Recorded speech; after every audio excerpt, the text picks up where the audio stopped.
Thanks for joining me. Legends and Losers is sponsored by our friends at Oracle NetSuite.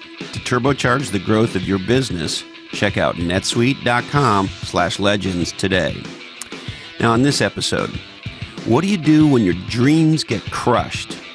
This is an awesome story of business and life success with none other than Alex Hult. He's the founder and CEO of a restaurant called Flights. He's a former pro hockey player who was drafted by none other than the San Jose Sharks, who got injured and then couldn't play professionally. He then decided that he would become a restaurateur, and he opened his first restaurant, and he gained a huge insight that led to a massive niche down, which led to him starting this incredible chain called Flights, which is now on fire. So we unpack all of that in a fascinating life story, and Alex also tells us how he convinced Miss Nevada to marry him. All right. Hey ho, let's go. Hello, my legendary friends. Thank you for joining me for this episode of Legends and Losers. I love this conversation. I've been dying to share it with you ever since I had it with Alex. I will forever be fascinated by what people do when they are at what my friend Dr. James Kelly calls a crucible moment. And in this case, one dream dies and he creates a whole other dream and is now having incredible success with a new niche of restaurants called Flight. I also want to thank my dear friend Christine Merritt for connecting me to Alex, this spectacular entrepreneur. So thank you so much, Christine. And I also want to say a big shout out to the entire marketing team at NetSuite. And especially a big thank you to Jason Maynard and Lane Sobel at NetSuite. Recently, a few weeks back, they invited me to their event in San Francisco, Sweet Connect, and I got to do a book signing there. And I'll tell you, as an author, there's nothing more mind-blowing than a group of people, lining up to talk to you and take selfies with you and so forth. And so I especially want to say thank you if you're one of the folks who came out to see me at Sweet Connect. I can never thank you enough. It always blows me away that people want to meet me, get me to sign their books, and I was super stoked to do that. So thank you, everybody at NetSuite, and especially if you're one of the folks that came out from the bottom of my heart, thank you. All right, now you can learn more about Alex and his background as he went from a Swedish hockey player to a California restaurateur and his contact information. And if you want how to book a reservation at Flight's Restaurant, at our show notes at legendsandlosers.com. So without any further ado, here he is, the amazing Alex Hult. I was drafted by the Sharks 2003, and then I actually was injured that summer right after I got drafted. So my hockey career kind of took a quick turn for the worse. I was playing with the Swedish national team in Russia, and basically my knee and the Russian guy went to the right and I went to the left. So it was one of those kind of not so fun moments, and kind of took my career to a pretty severe halt, and took about a year and a half until I was really back on the ice performing again. And by then I wasn't fast and strong enough anymore. So I kind of winded down my career in Europe, traveling and having fun. And then I kind of switched gears and changed careers. So did Putin hack your knee? Yeah, basically it's bullshit. And so, look, it's very clear that you were having an incredible hockey career. I mean, you were playing for your national team. You had a lot of success early, did you not? Yeah, I was ranked number 2 in the country growing up in Sweden. And I was one of the youngest players ever to play in the Swedish Elite League. And I had a very bright career ahead of me. And then obviously things changed. And so how old were you when you blew your knee up? 19.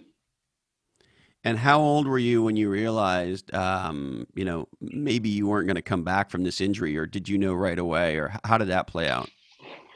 No, I didn't quite know right away. I kind of was back on the ice only like a month afterwards, and I learned that later when I actually talked to the Sharks knee doctor, that the injury that my knee had is a 6 to 9 month process to rehabilitate. And I was back on the ice in the playoffs basically 3-4 weeks after. So it was a pretty big mistake, and my knee never really recovered from that. And I kept re-injuring it. So that's kind of what happened.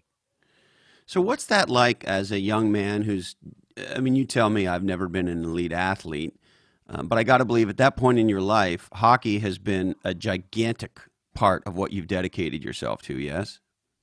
Yeah, pretty much since I was like 3 years old.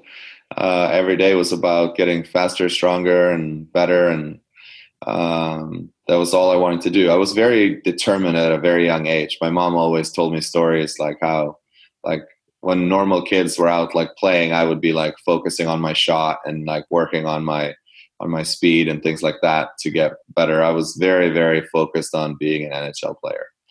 And I'm going to be curious, is Mats Naslund a hero of yours or somebody that you looked up to? I have to ask why you would bring up Mats Naslund, because I actually had him as a coach in a hockey camp when I was younger, and he's like, I wouldn't consider him like one of the top players from Sweden, but he's definitely very good. It's just interesting why you would ask about him. Well, I was born and raised in Montreal, Canada.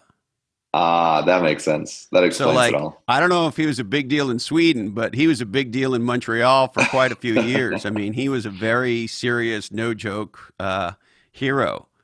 Yeah, no, he was great. He was a really good player. But in Sweden, he kind of um, ended up in the shade behind Forsberg and Sundin and those guys. There's so many good Swedish superstars at the time that even though he scored a lot of goals and was a really good forward, he was kind of always, he never kind of lived up to the hype the other stars did. That's so funny because not being Swedish, I wouldn't have known that. I would have, because he was a big hero and a big part of a bunch of great Canadians teams as I was growing up. So I wouldn't have guessed that, but that's interesting. But he coached you. Yeah, well, I was at a hockey camp when I was like 10, 11, 12, something like that. And he was one of the like secret superheroes or whatever they called it. And he was on the ice with us. And yeah, he was a very, very nice person and giving back to the community of hockey, which is awesome. Very cool. And so, what's it like to be a very young man to have dedicated a huge percentage of your life since you were three to this one pursuit, and then on that day where you discover you're not actually going to make it to the NHL, you're not going to play for the San Jose Sharks?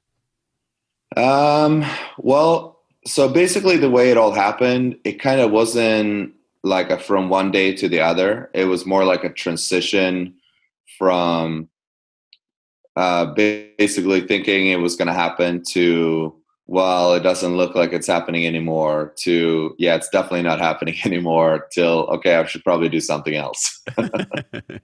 And that progression doesn't make one happier in life, does it? No, it was kind of a rough couple of years. It was very frustrating. A lot of, sad moments when I like really felt like I wasn't able to get out what I had inside me, because my body couldn't keep up with my mind was still thinking as fast and everything else was going as fast, but my body could just not handle the speed that I wanted to go in. Yeah, and did you find you were slower than the other guys too? Yeah, definitely lost some of the that first initial kick when you're going into corner, especially the battles, like the corner battles. I never really thought of it myself, but my dad pointed it out to me like afterwards.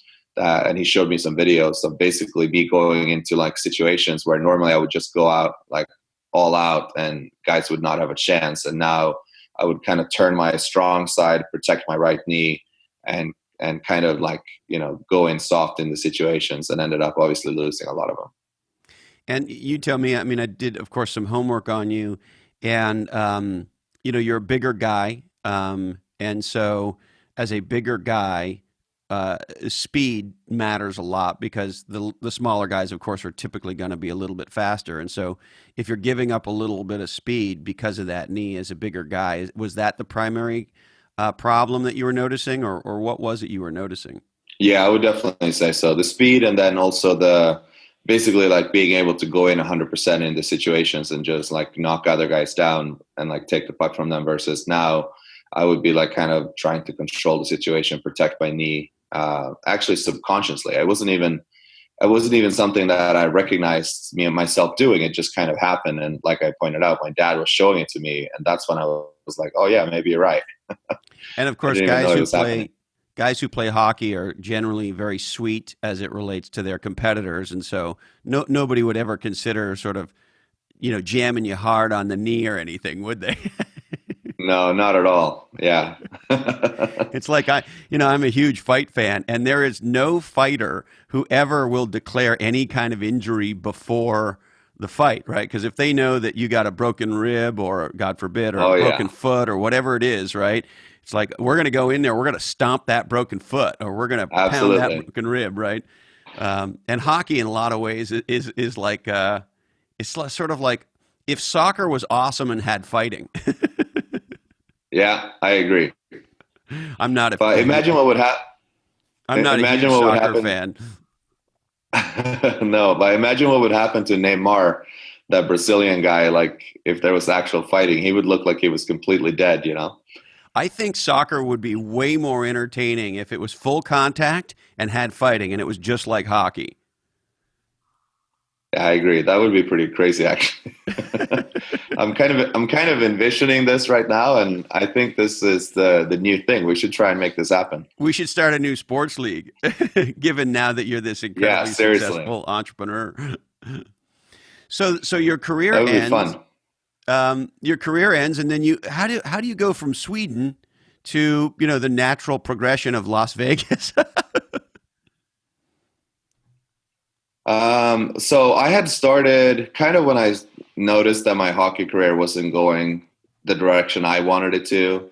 I started playing a lot of poker on the internet, more like a hobby than anything, and started to do really well.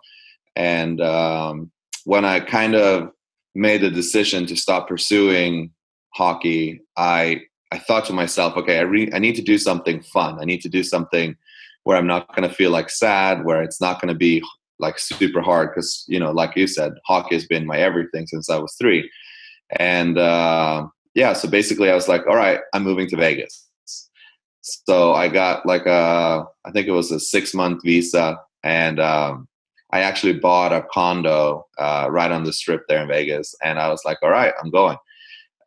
It wasn't my first time in Vegas. I had gone there on vacation quite a few times, and I always had a good time. So that's why I was like, okay, I'm going to Vegas. And Maybe. then basically was, go ahead. No, I sorry to interrupt you, but the thing for me about Vegas, and I've spent a lot of time in Vegas, mostly on business trips. I've been there a few times for non-business things. Yeah, right. But Your wife is listening to this, huh? no, actually, my wife never listens to the podcast. She could give a shit. And actually, I'm not married to that kind of girl. She's like, she could care less. It's like she either trusts me or she doesn't. So she doesn't have any Vegas fear. But anyway, All uh, right. I noticed this thing, which is on the first night you're in Vegas, there's a whole lot of shit that sort of goes down or somewhere around 2 to 4 a.m. that no matter how drunk you are, still kind of doesn't make a lot of sense to you.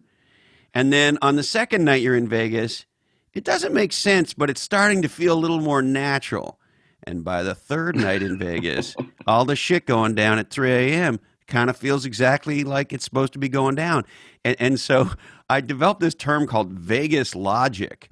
And that the longer you stay in Vegas, the more shit that would never under normal circumstances make any sense to you starts to make sense. And so, long story longer, Alex, by about day 4, I got to get the fuck out of there. Otherwise, like, I'm going to end up being a completely different person than the one I am now. Yeah.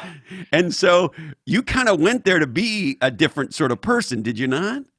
Yeah, kind of. Well, also when you live there, it's very different. Like people that go there on vacation for 2, 3, 4, 5 days, they have a budget. They're gonna gamble for this much, buy clothes for this much, go to restaurants for this much, go to clubs for this much. But when you live there, it's more like a normal day-to-day life, except when you do feel like going out having fun, you have like the best everything out there available to you. So we would kind of live a normal life. Well, not really, I guess, but if you call being a retired hockey player aspiring to be a professional poker player a normal life living on the strip, of course.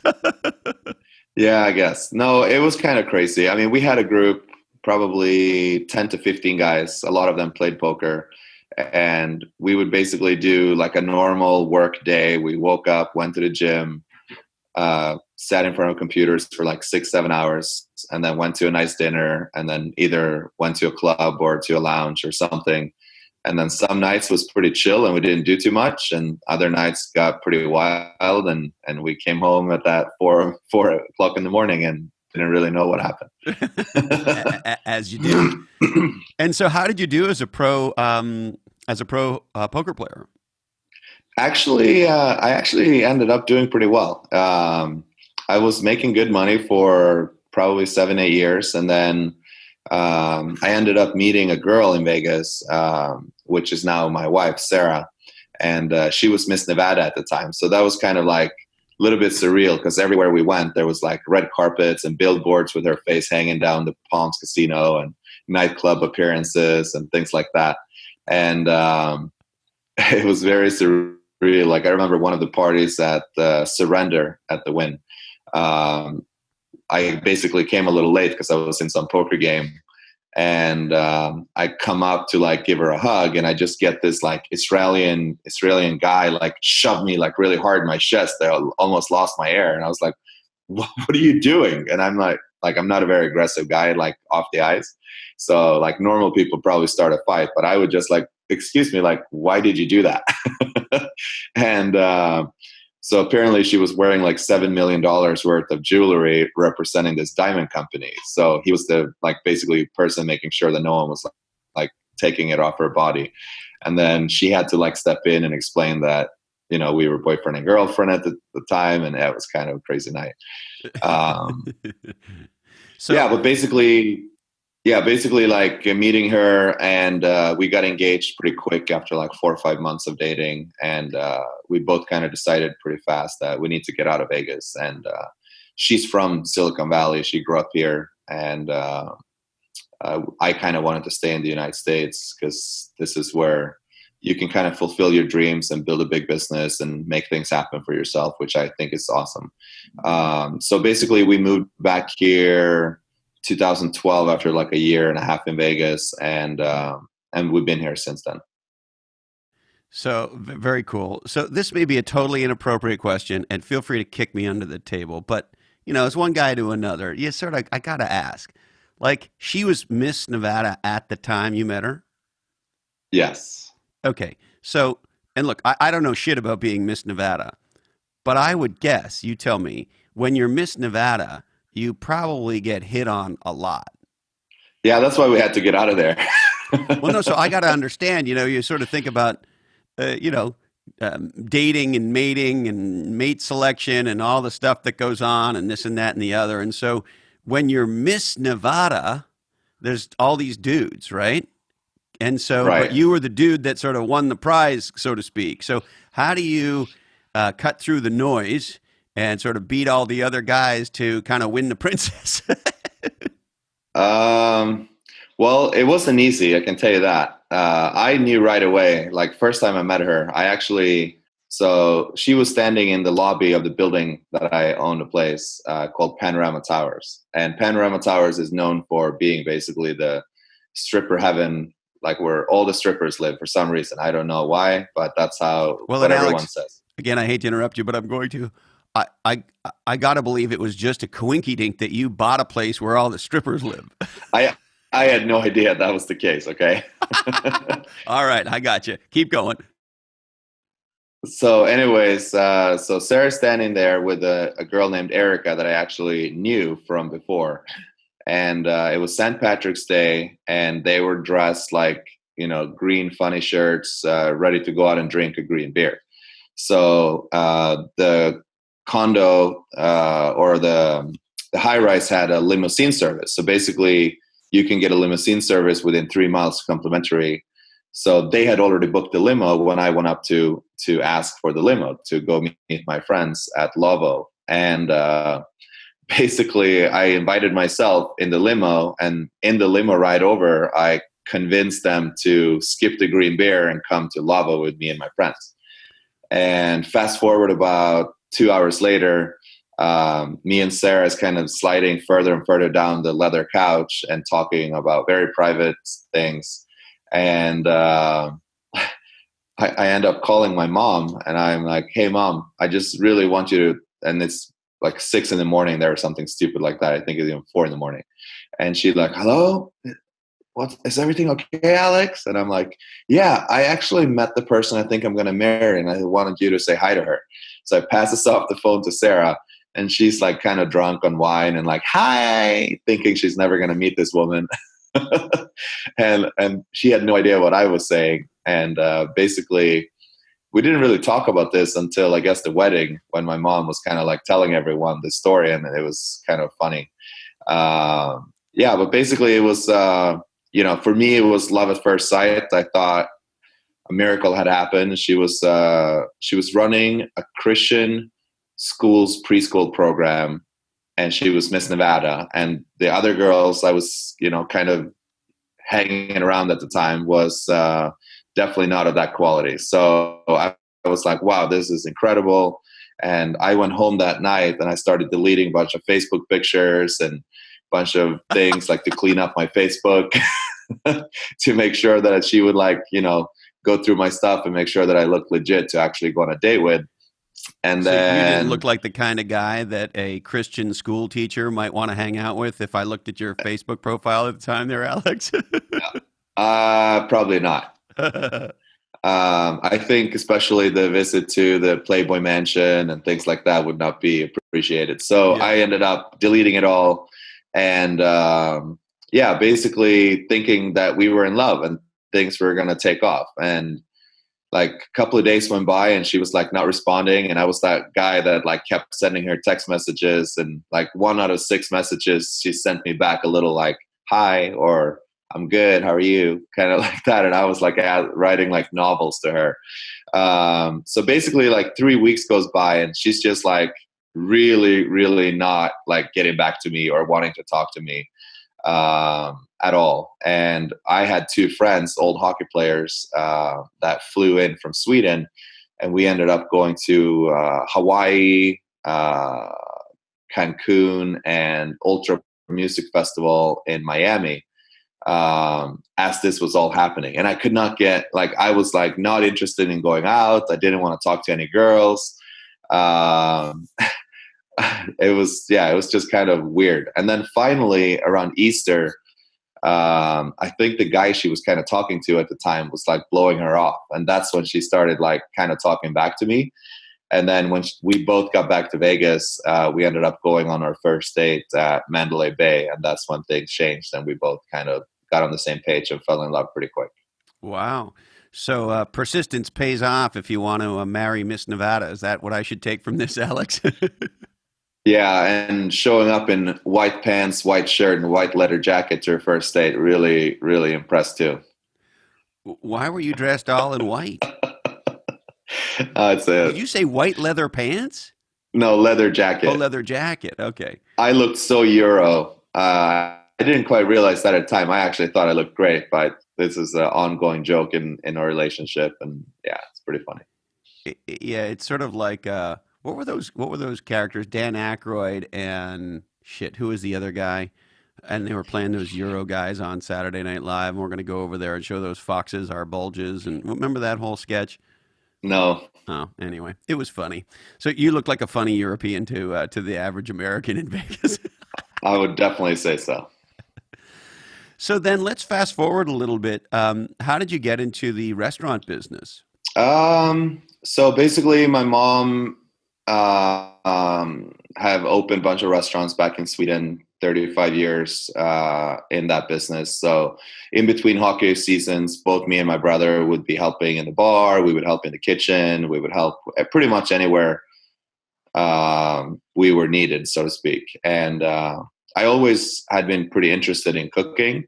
And in the past, I was kind of thinking I wanted to like open a club or a lounge or something like that because I really liked that scene. But when you get married and you start to kind of go into the next phase of your life, that kind of goes out the door, a little less of the yeah, exactly. So the restaurant business seemed pretty fun. So it really started with my wife saying that I need to get a real job and stop sitting in front of a computer in my underwear. So that's how it really started. So she not was too sexy. no, I think honestly, it's the Bay Area's traffic's fault, because she was a principal in Palo Alto. We were living in Los Gatos, which is about 20-minute drive, no traffic. And It should be a 20-minute drive, right? yeah, it literally takes an hour and 15 minutes at commute time. So basically she would wake up at 6, be out the door by 7 to get to work at 8. And then she would work all day with screaming, little ones, and then sit in that traffic come home at 6. And she was pissed off every time. It was like, without fail, she was furious, road rage when she came home. And then I was sitting there in my underwear. What did you do today? Oh, I went for a little workout, and then I've just been sitting here. It wasn't so you working were very making well. a living playing poker on the internet. Yeah. Yeah. And and so and there was also a little bit of a resentment of the underwear poker playing. Yeah, there was. And also they kind of shut down the online market kind of in that time. So basically I ended up like, I need to get a real job. So I started thinking what I wanted to do, and the restaurant business sounded fun. So we started kind of looking around for a good location and come up with a concept, a menu, and all these things. And we opened a restaurant called Hult, which is my last name.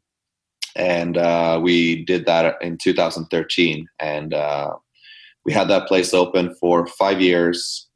And the fourth year, we ended up opening the first flights restaurant, which is about a year ago now.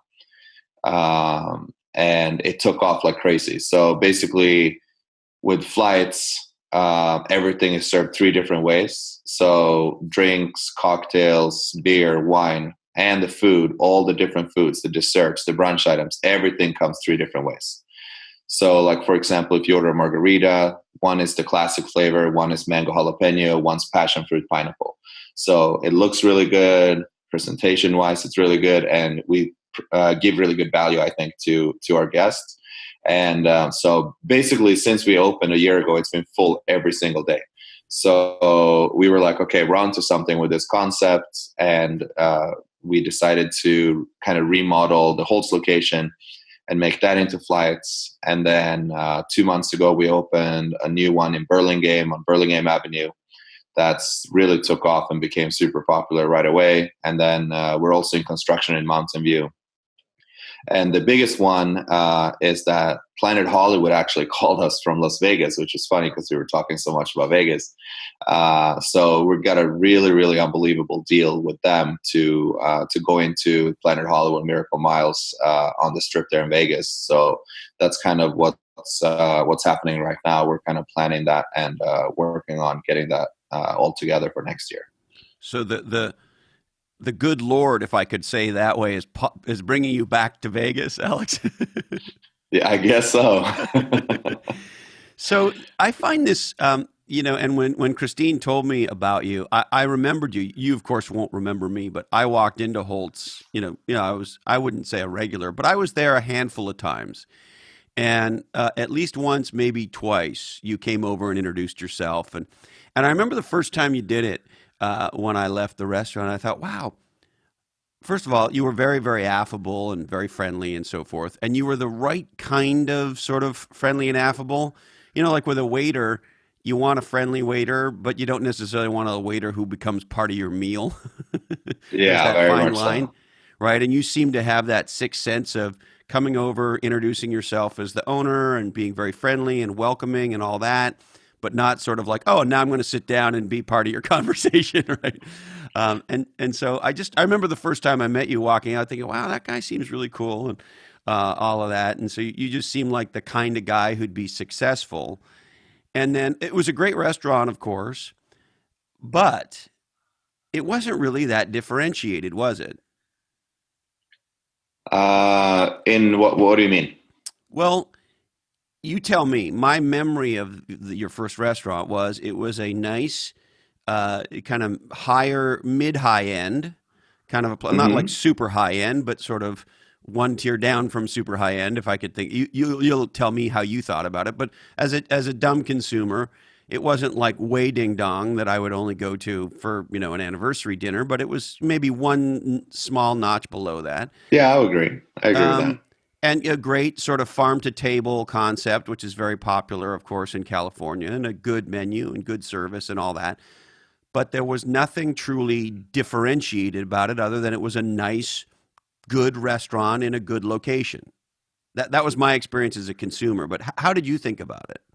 I kind of agree in a way, but I think what made it pretty unique is that we had a lot of Scandinavian, Swedish influences.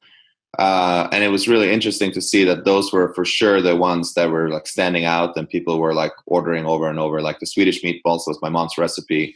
It was her biggest selling appetizer. And then we had a plank stick, which is basically like a filet mignon with on an oak plank that you cook it on the oak plank with like Duchess potato around the rim and like some vegetables. It's pretty awesome. That's actually You're the one making me thing that hungry.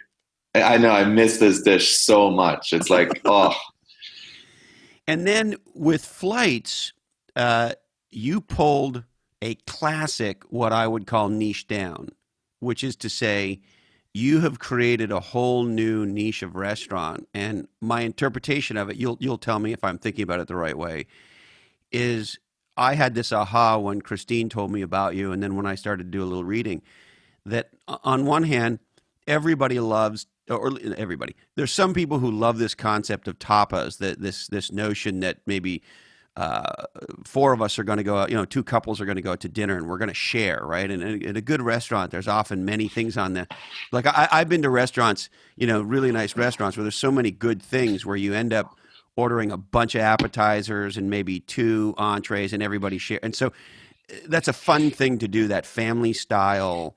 And then the other dot that it seems like you connected, and again, I want to hear it from you, is that this notion that you have at sort of high end restaurants where you can do this pairing of food and wine or food and beer or food and cocktails or all of the above. And as somebody who loves great food but doesn't really know much about it, when you go to a great restaurant and you say, fuck it, I'm not going to order off the menu. I'm going to do the tasting and pairing menu. And I'm going to trust the chef and the sommelier because I just know, like when you sort of say, how do you want your salmon, sir? I'm like, I want the salmon the way the chef wants to do the salmon. Like, don't tell Picasso where to paint the boob. And so I've always loved this notion of signing up for the pairing. And so it seems like you connected this idea of people's love of family style sharing, tapas, however you want to call that, with, hey man, when a great chef and a great sommelier or a great, um, uh, what the fuck's the word? It's not cocktailologist, mixologist knows something about like pairing, actually the right Chardonnay with the right fish or the right, Chianti with the right meat. Like that's actually, there's a thing going on there as a consumer that I can appreciate. And so tell me about how you got to this revolutionary new niche, if you will, in restaurants. so I guess I noticed a big change actually with Holtz. Basically, from the first couple of years when we first opened Holtz, everyone was kind of doing the traditional my salad, my meatballs, and then my entree and my dessert. And then about 2 years into running Holtz, I started seeing every single table. Oh, we'll have this, but bring it for the table. We're all going to share. And literally every single table, like even like what I call the old people that are very set in their ways and they're like so confused when there's something that's like not the ordinary. Uh, Even they started doing it. I was like, people are really changing the way they are experiencing food. And I call it experience for the simple reason that I think that is where something happened. Like, I don't know if it's the cooking shows like Bobby Flay and all these things like on TV, if that's what kind of, got it piqued the interest, if you will. But if you think about it, like local wines, craft cocktails, fancy plating, fancy dishes, like exploring food and educating yourself over food kind of became a thing. And my theory is the old entertainment that people were getting, basically the interaction with other people, used to happen at the theaters, at the shows, at the dances, at the concerts. And then these days, that's not really how it is. These days, people turn on Netflix for their entertainment, if you will, and all their socializing, entertaining happening in bars and restaurants. And the old nightclub scene, I don't know if it's just me getting older, but I think that, like, what I'm hearing is that the nightclubs are not doing as well, except for in Vegas, I guess, as they used to. And more people are in restaurants entertaining, like socializing. The hours are getting later in the restaurants. Like, it used to be like you're in the restaurants from like 6 to 9, and then from 9 to midnight you're in like a drinking place, and then you go to a club. But now it's kind of like the restaurant is where everyone stays and hangs out, and the restaurants are open till 11, 12, and drink and eat. And it's more about that kind of nibbling, and like, you don't really want to get stuffed. You want to eat healthy. You want to have a lot of flavors. You want to share with your friends, and you want to take pictures of it and put it on Instagram and tell all your internet friends that, look at my fancy experience I had today, and this is so cool and Instagram worthy, and this kind of thing. And that's just my theory about it. So that's kind of all played into the creation of flights, where we're not trying to be like high end. We're not trying to be super fancy. We're trying to serve really simple, tasty food, but in a fun way where you can interact and have fun and not, spend a fortune doing that. It's such a great insight. And it seems to me you've tapped into, I think for every action, there's an opposite and equal reaction.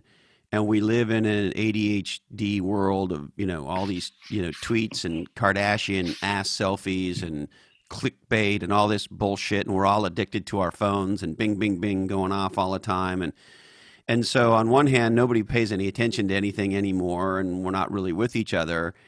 But the flip side of that is the sort of main time we have in our day to put all that shit down and do what you and I are doing today, which is, look each other in the face and actually pay attention to each other and get engaged in, a real no bullshit conversation.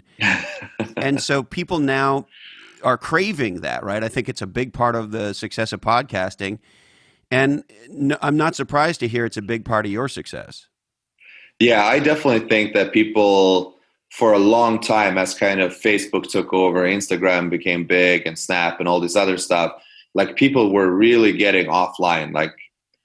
They were getting online, but basically getting their personal interactions offline. And I think it's kind of trending back again. So now people are connected with their phones and interacting, but they're also, really kind of wanting that back of like that personal human interaction.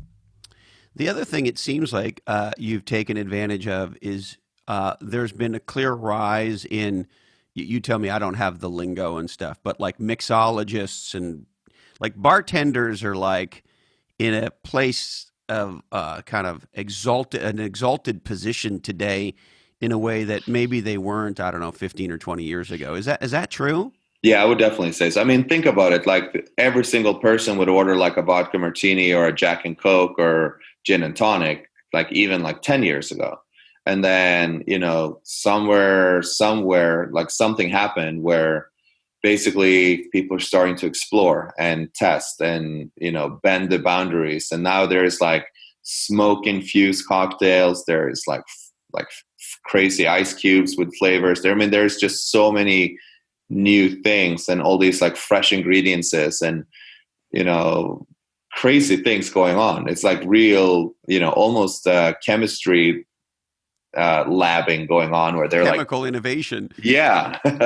And has the mixologist sort of become the new ding dong sommelier in some ways?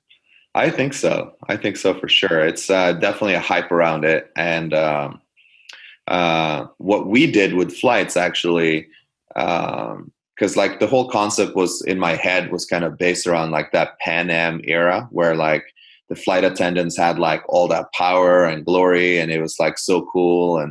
And so we wanted to kind of bring the classics back in our cocktail program too. So what we did is we basically have all the classic drinks, like the old fashioned, the Manhattans, the martinis, the cosmopolitans, margaritas, but we're using craft cocktail ingredients and techniques to make it happen.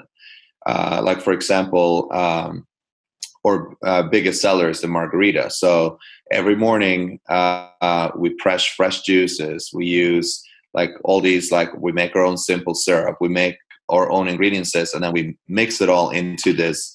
It looks like a beer keg almost. And it's basically what they call a cocktail keg. And then we put it on one of our drafts, just like you would like a tap beer.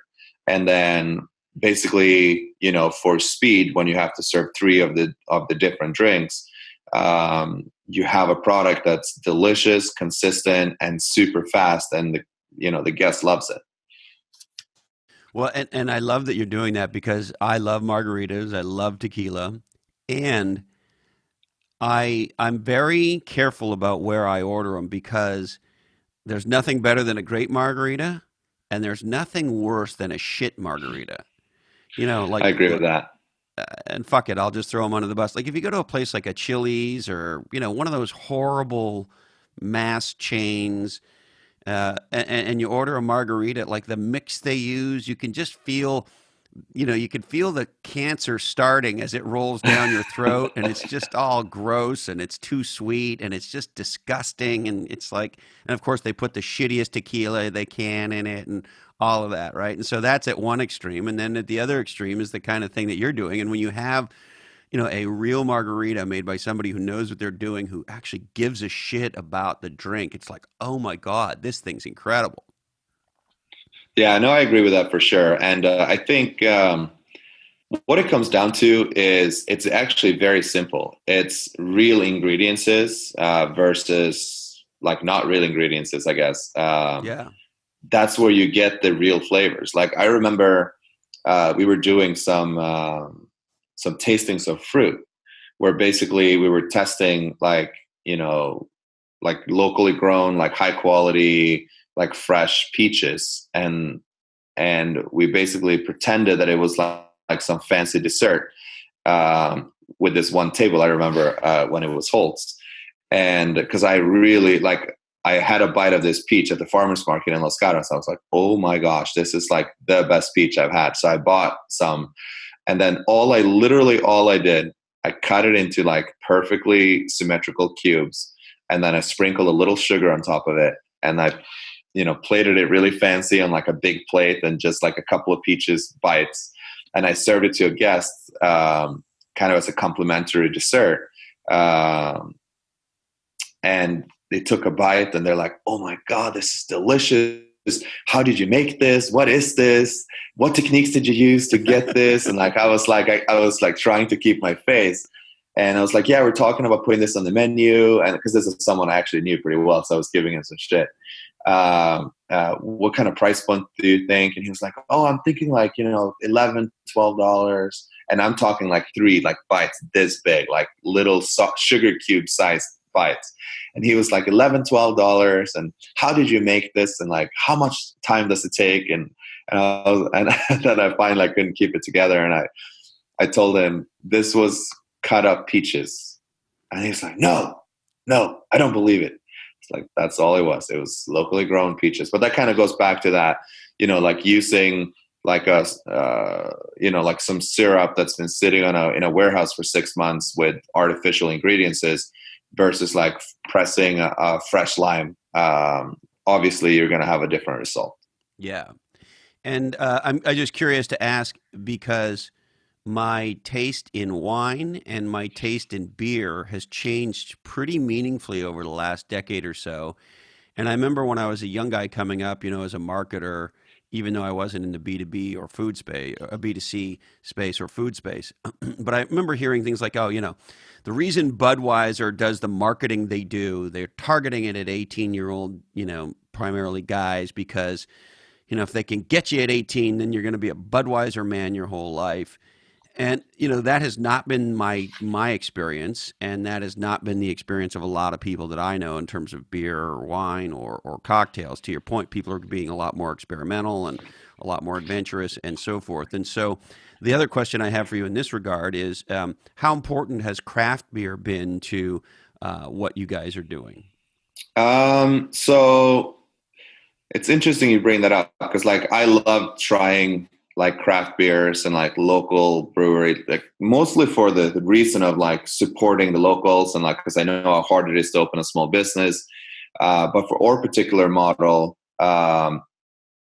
it's meant to be streamlined so that we can open a lot of these like all over the United States. So we had to kind of limit ourselves to one distributor and then basically one that would be available all across the United States.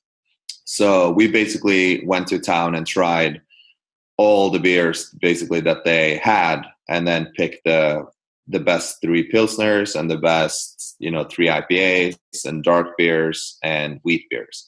And what we found surprisingly a little bit is that we really thought that like for example on the pilsner, like we tasted all these pilsner, probably like 50 of them, and it was a lot of us. There was like 15 of us that made those decisions. And the one that almost every single person had on their top three was Corona.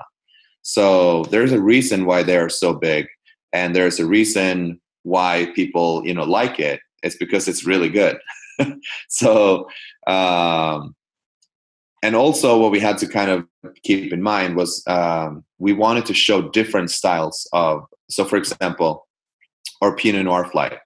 We didn't like necessarily pick the three best Pinot Noirs. We wanted to showcase the three different categories or like very different categories of Pinot Noirs, where basically one's from Italy, one's from Spain, France, Italy, and California. So that basically you can taste like the sweetness in the fruit when you're in California. You can taste the dryness and like the stuff from France, and then you have a little bit of a mix in Italy.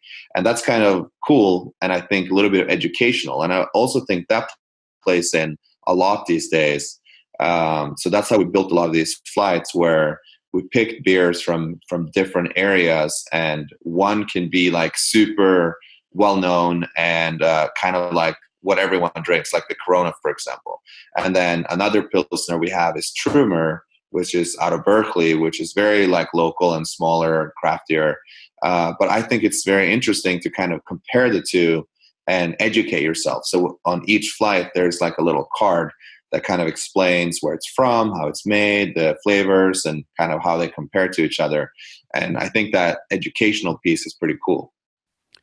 I think that's very cool. I think I didn't realize you did that. I think we're living at a time where more and more people want to understand the background of what they're eating and where it was sourced. And I remember one of the first times I went and toured Napa Valley long before I lived here, and the guy giving the tour of the winery called himself a cork dork, and he's talking about all this shit. And I don't remember most of that shit, but when you're there, here like. Food bullshit and booze bullshit is really good bullshit, right? As a customer, it's sort of fun to hear about all that stuff and why, there's this taste in this beer or cocktail or wine and why that goes well with this food. And I don't know, that's a fun conversation to be part of in an evening. Yeah, no, very much so. I 100% agree. And like back to what we were talking about, but by socializing in restaurants, it kind of drives the topic of conversation. Like by serving the food. So like, okay, so look at this, like, 10 years ago, 20 years ago, you're at a normal 3-course dinner, like how everyone was eating. And this is the end of the conversation. How was your meat? Oh yeah, mine was good too. And that's about it, right? Like now, if you're serving the food in the middle and like you take a bite of this and you're like, oh my gosh, this is so spicy. Like try this. You like spicy, right?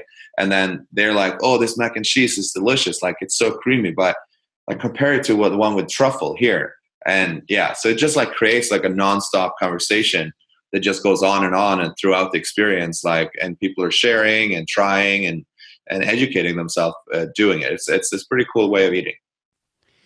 And so when did you so when you were back at Holtz and you saw people doing this sort of family style eating and you had that aha, how did you sort of get the next aha to connect to it, which is, hey, what if we do this share family style tapas move and we pair it with alcohol, whether it's wine or beer or cocktails or all of the above? How did you connect that sort of pairing with the sharing, so to speak?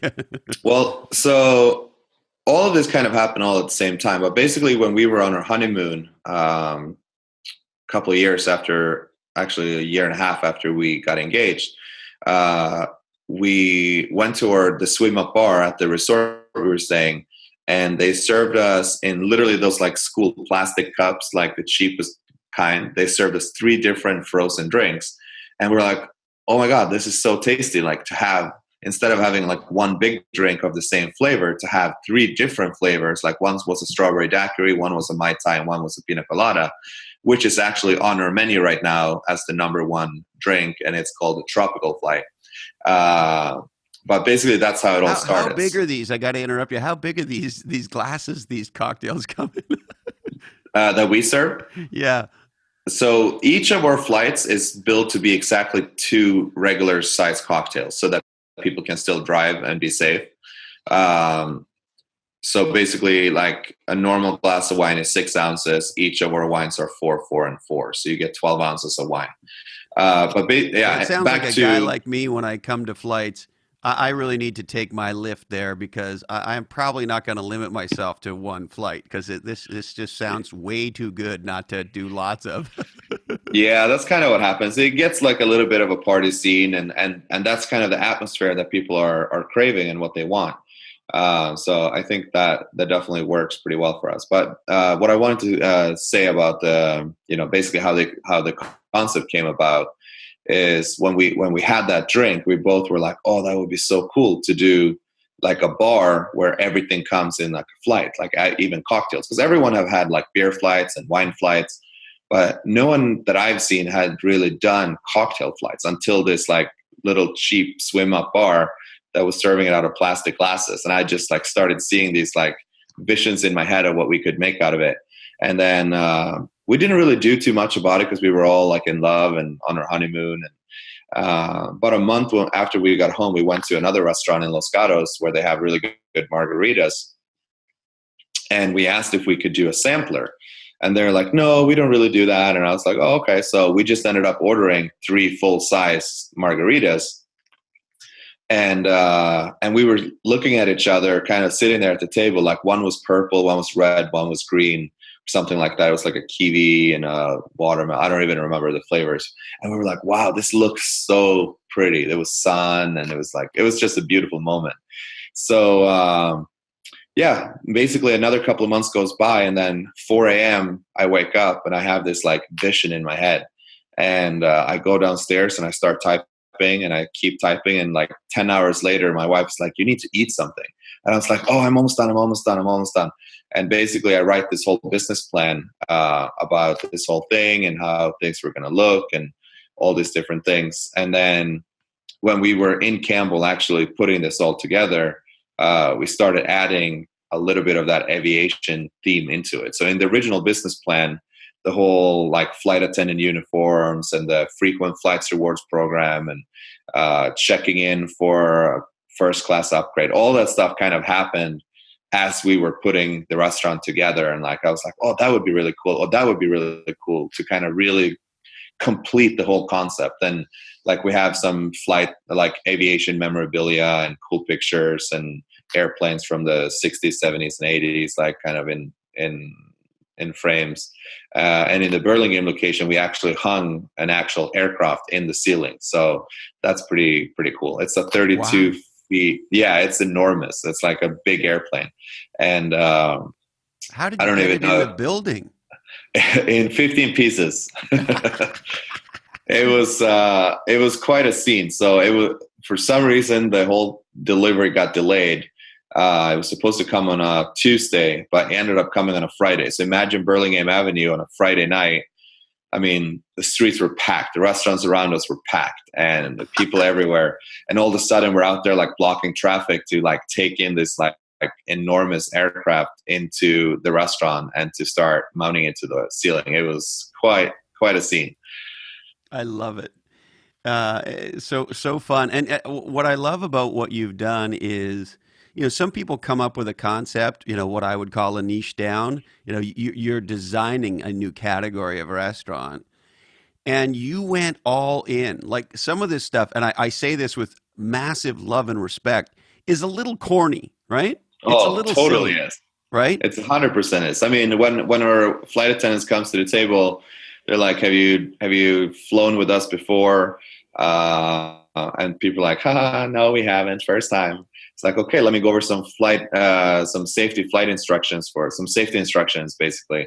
And then people start laughing again. And then, are you going to tell us to fasten the seatbelts too? And people just like get a kick out of it. But it's like it's all a part of that.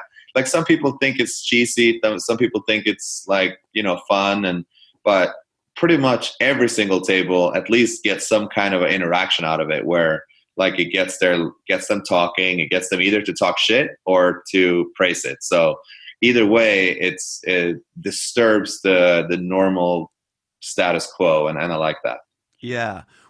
I'm also curious, what's the reaction of your staff? Like if I've been a waiter or a waitress at some other kind of restaurants and I've had some experience and now I come work for you at Flights, how's it different for them, doing the shtick as opposed to just being at a generic restaurant?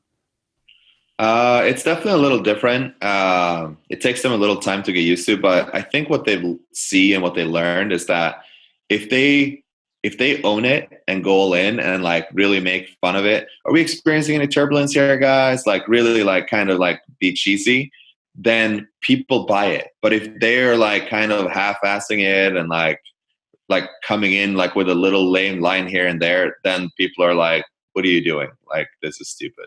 Yeah. So But do they end up having more fun with your guests than a typical waiter or waitress would have at a I typical would, restaurant? I definitely would say so. Yeah. And I got to believe the bartender behind the bar making the drinks, or if I'm sitting at the bar, and it's got, that's just got to be a little bit more fun than a generic bar, right? Absolutely, yeah, it's definitely a scene. The bar is pretty much always full, and they are kind of like the rock stars performing almost Yeah. because all of our drinks look so pretty, and it's three of them, and like all these garnishes and fresh fruits and all this stuff. Like it's a little bit of an art to put it together, and then people are like watching them and they're like interacting and making jokes and that kind of thing. Yeah, it's definitely fun. Now, the other thing I'm curious about, as you're developing this idea, Alex, it's a big idea. It's a hugely differentiated idea, never been done before. I sort of have two questions. One is, did you have trepidation around, shit, is this going to work? Like, this is so fucking different than what's come before. Like, is this thing going to work? Did you have moments where you were, didn't know? Or did you always feel in your gut, this crazy different idea, this thing's going to go?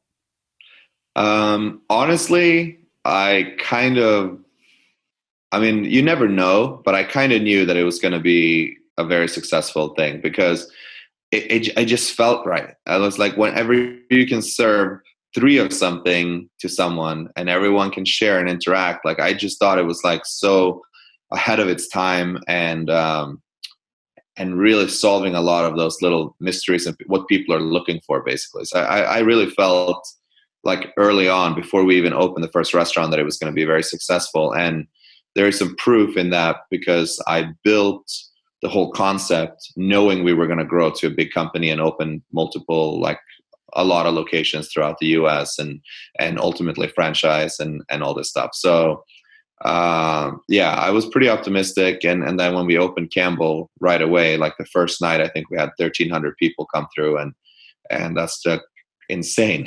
Yeah. Because it's not that big of a restaurant, is it?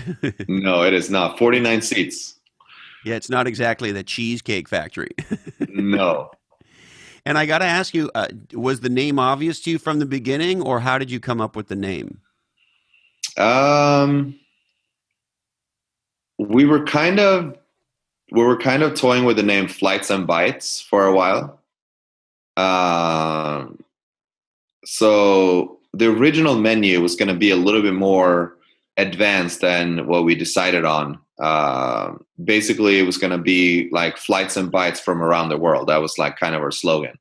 And the menu was supposed to be a map, a world map, and then basically like an arrow to the region where the food was from. And it had, all these weird foods like Amsterdam. They have their little fried potatoes that like no one really knows how to pronounce, but it's delicious. And then down in South America, you have your patatas bravas. And then there's all these like weird foods throughout the world that like taste really good, but a lot of people don't know about. So that's kind of what was the original plan. But then when we started looking at the menu, we're like, wow, this menu is all over the place. And we were like, okay, we need to scale this. Maybe we had consumed some cocktail flights before we created this menu. Yeah, exactly. Or maybe like eating some mushrooms or something. It was pretty crazy. So yeah, we basically scaled it back and we're like, okay, what does people eat every day? What do they want? And then how do we make it look pretty? And how do we make it in 3 different variations of the same dish? And is that when you decided to sort of focus on less maybe exotic and more? I mean, the thing that I find fascinating is you focused in on, and I think you use these words, tell me if I'm getting it wrong, but more comfort food. Oh, 100%. That's what we call the category of restaurant. It's a comfort food tapas restaurant, which is, in my opinion, a new category that hasn't been done before. Well, look, I'm no expert on the restaurant business, but you are an intuitive category designer. You created a whole new category of restaurant. And the thing I love about it is most entrepreneurs think it's about branding. Well, it's not. It's actually about what's the niche, what's the category. You lock and load that, what maybe you would also maybe call the concept. And then you tied your brand to your category. So when Christine is first telling me about your restaurant, she can deliver what in our vernacular around here we call the point of view on her own, right? Because the name begins the story, right? And then she fulfills the story, and I immediately get the concept, and I'm like, oh my God, we got to go there.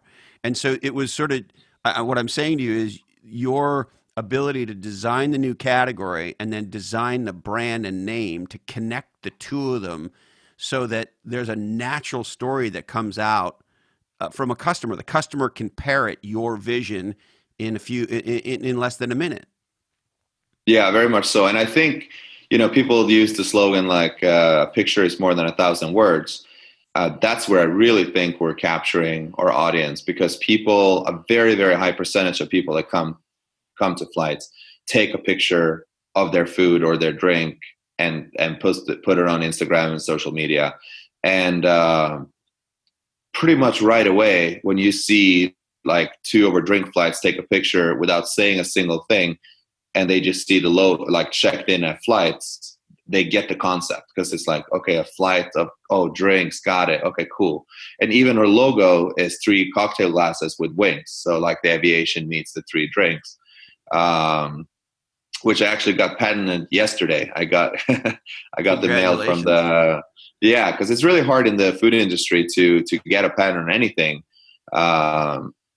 Because pretty much everything has been done. And that was one of the reasons why we went away from the Flights and Bites, because a lot of people had used that not as a restaurant name, but to market their like happy hour or their like, little, special event or something like that, where basically they called it Flights and Bites. So we couldn't quite take that on as our name and restaurant. Well, and Flights is nice and tight. Yeah, it's simple, very simple. Yeah. And so you sort of hinted at it a little bit, Alex, but I'd love it if you unpacked it for me. What's the ultimate vision for Flights? Well, it's actually really interesting, because the original business plan spelled it out very much like the growth that we've had, to open 3-4 local locations, and we're opening our 4th one here soon. And then next year, we're planning on going. Alex, I hate to interrupt you, but when did you open the first flights? A year ago. Yeah, that's what I thought. So you're a year in, and you're getting ready to open number 4. Yeah, it's been very, very fast. Yeah, Yeah, I've gone from I didn't like, want to interrupt you, but I wanted to underscore that. And so yeah, keep going. Where do we see this over time from that original night that you spent writing like a madman to today? yeah. So basically, Vegas was going to be our first like big showroom where, like, if people were interested in a franchise, they would fly into Vegas, they would see our major store in action, and they would do their training there. And then, ultimately we would fly out and help them find a good location in that area where they would be, and then help them successfully open a new location as a franchise. So that is basically my goal for next year, is to get the restaurant in Los Gatos up and running, and then start finding the first couple franchisees. Wow, how exciting! And I also must ask you, how are you thinking about, how have you been, and how do you think about going forward financing the business? I've been pretty fortunate. Pretty much right away when we opened, I got involved with a couple of the Sharks players, and being drafted by the Sharks, I have a little bit of connection there. Know a couple of the guys, and couple of the big names. Like one of the bigger stars is one of my investors. So you kind of right away get that credibility. It's like, oh yeah, it's Alex who's done this before, and then he also has the celebrity sports star behind it, and then I was also able to get three top CEO, president type of people for really big companies here in the Valley. Billionaire type of big guys. So with that group of people, we can ultimately grow as much as we want and as fast as we can. But yeah, we're in a pretty good situation. If we keep doing well, I don't think the finance is going to be a problem. I think it's more like growing in the right direction and the right pace, where you don't step on any of those landmines that kind of take a leg off and slow your growth down, kind of thing. Yeah, I mean, I've had this happen. I live in Santa Cruz, and we've had this happen with a couple of local restaurants where a new restaurant will open. There's always that first couple week period where it's always a little wonky or weird. But after they get through that, they lock and load, and then you sort of fall in love with the restaurant. It's like, wow, it's really great, and so forth and so on. And then I don't know, maybe about a year in, uh, they haven't changed the menu up very much, and maybe they get a little turnover, and then all of a sudden it sort of starts to suck, and you're like, I'm kind of sick of this place now. It's not, their attention to detail slides, and there's one in particular I'm thinking of, and I don't want to throw them under the bus, but there was a 2 year period after probably a year and a half period where sort of ate there once every other week kind of a thing. And then there was a 2 year period where I was like, fuck it. Like for example, I can't stand pickles. I don't know if I was abused with one as a child. I have no idea, but like I can't be in the same zip code as a pickle. And I love a good burger, and this place had a good burger.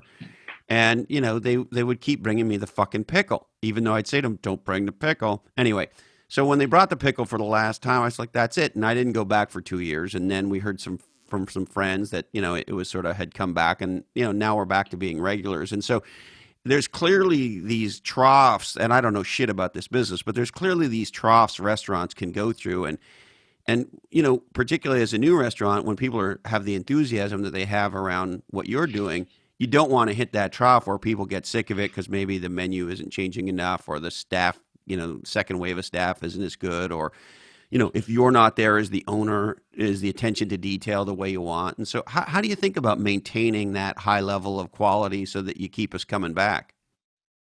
That's actually the hardest part, to keep having like attention to detail, and it's all about your employees. Like, you're never better than your worst employee, because you feel like you're doing the same thing, but if you're not paying attention, it's very easy to kind of veer off and lose track of what you're doing. And I think that is like for every single restaurant. Doesn't matter if it's a McDonald's, if it's Chili's, or if it's a high-end Manresa.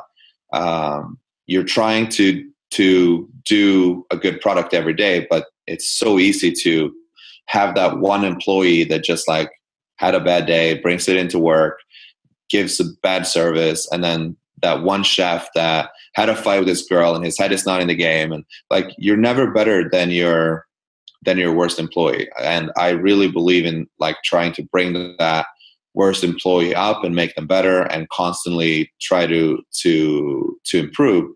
We're constantly changing. We're every day I feel like I'm thinking about something that we can do to make it the concept better, to make the menu better. The only thing that makes it very different when you have 4 locations versus when you just had Holt's is that now it's not just as simple as printing a new menu and you're done and you tell your 3 servers, hey, we're doing it this way now. Now you have all these online stuff you have to update, you have to print, like order brand new menus, you have to deliver them to all 4 different locations, you have to have 4 different staff meetings to train the new staff on the changes. So basically you got to go about it in a little bit of a different way, where you have to have your day-to-day managers kind of keep the quality and the consistency up and making sure that things are being followed.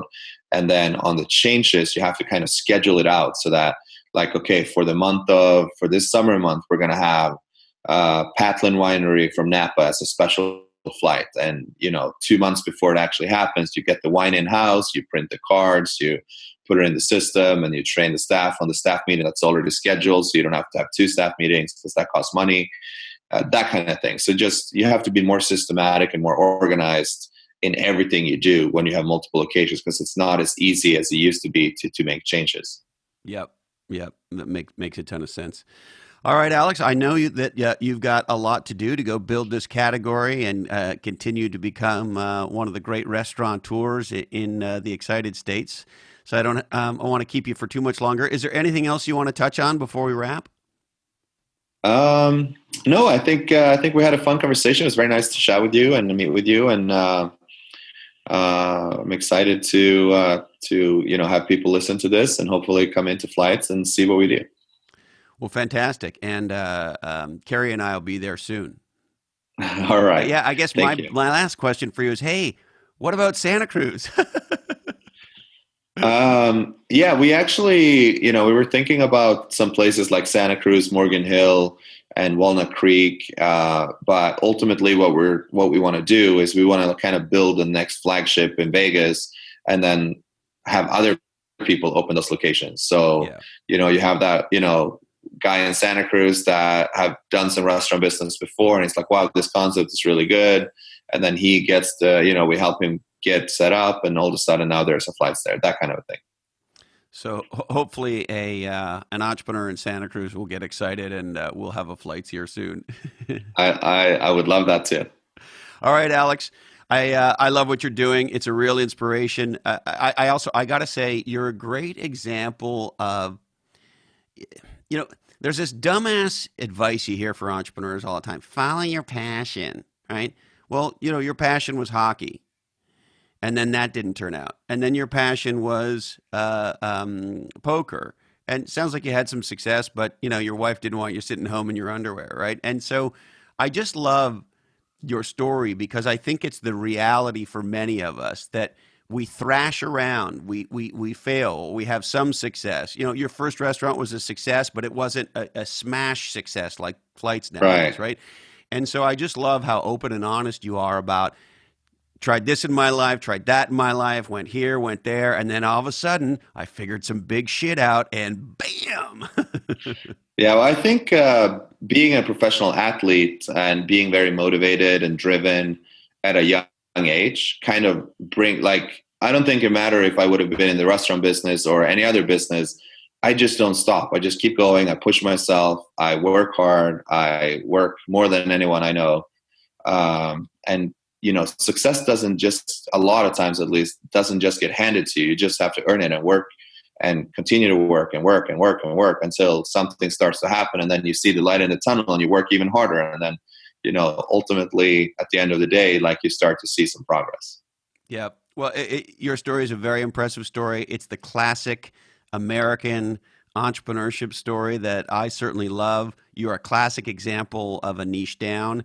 And if it's okay with you, what I'd like to do is schedule a time for Carrie and I to come over, have dinner, bring you a copy of my book, and maybe enjoy a flight of those margaritas with you. Yeah, that'd be great. The mango jalapeno one is my favorite drink. So Awesome. I can't wait. Thank you so much, Alex. We'll talk soon, brother. All right. Sounds good. Bye-bye. Thank you. Bye-bye. Yeah, that's a great one, isn't it? I hope you loved that conversation as much as I did. What an inspiring man, and fun set of insights and conversations. If you know somebody who would love this episode, I'd love it if you shared it with them. The number one thing you can do if you want to help us at all, and maybe you don't give a shit, which is fine. Hey, I'm just glad you're listening. But if you want to help, the number one thing you can do is share Legends and Losers. And if you're listening on Apple Podcasts or most any other podcast platform, there's a share button right there, and you can tweet this episode, you can post it on social media, or you can email it directly to a friend. Any and all of those things make a giant difference, and from the bottom of my heart, I would deeply appreciate it. Now, is it time for you to turbocharge your growth? We're at the lowest level of entrepreneurship in America, and it is time for our entrepreneurial companies to be more successful than ever. And as you know, if you're a longtime listener, I care deeply about our entrepreneurs, and so does our founding sponsor, NetSuite. They are on the same mission that I am on, which is to empower entrepreneurship and to support entrepreneurs. It's not a mistake that they're our first sponsor. We didn't want a left-handed nose trimmer as our sponsor. NetSuite helps you level the playing field by providing enterprise-class, world-class technologies and applications for running every part of your business. They're the leader in what you could think of as cloud ERP, and they're really a full business management system, allowing small entrepreneurs and startups to beat the snot out of the big guys. They offer growing businesses a cloud platform that gives you real-time visibility into all parts of your business. So, for example, if you sell out of your warehouse, your website knows that, and your team is automatically alerted to order more inventory.